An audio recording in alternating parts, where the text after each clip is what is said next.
It-tmexxija ekonomika ta' pajjiżna taħt Gvern Laburista waslet għal ekonomija iktar reżiljenti, dinamika u ffokata fuq il-benesseri tan-nies.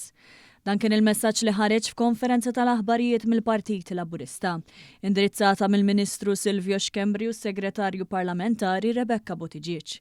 Intqal li l-idejat friski u eċitanti għal-futur se jħallu impatt reali fil-ħajja tal-Maltin u l-Awċin, fejn titjieb il-kwalità tal-ħajja u jiġu offruti l-aqwa opportunitajiet liż-żgħażagħ.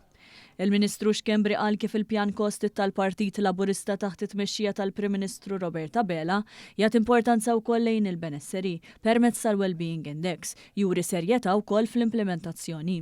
Dan hekk kif minkejja l-isfidi pajjiżna baqa' għaddej b'mod dinamiku u bekk din hija xhieda li l-Partit Laburista għandu l-kredenzjali biex jamministra l-ekonomija biex tibqa' mixja l qudiem.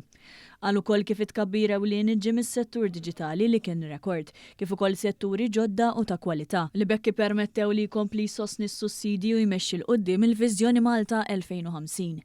Dan anke kif jiġdu l-esperti internazzjonali bħal fost l-oħrajn iċ-ċertifikat mill-Fond Monetarju Internazzjonali l-IMF. Din se tkun l-ewwel kampanja elettorali li wara tnedija ta' din il-viżjoni diġà urejna kif ħanwettqu bil-prattika il-miżuri li semmejna fil-Viżjoni Malta 2050. Fosthom il-Wellbeing Index li ħajkun qed jikejjel il-well-beings tal-familja li jpoġġija fiċ-ċentru tal-politika tagħna. Is-Segretarju Parlamentari Buttigieg qalet kif l-ekonomija tmur lil hinn mill-flus, hekk kif qiegħda hemm biex ittejjeb il-ħajjiet u tagħti dinjità. Qalet ukoll kif pajjiżna taħt it-tmexxija ta' Gvern Laburista wassal għall-aqwa rata tal-impjiegi, kif ukoll miżuri bħalma huma Child Care b'xejn, il-lif speċjali fatt ta' istanzi, kif ukoll l-akbar tax cut għal ġenituri fl-Ewropa.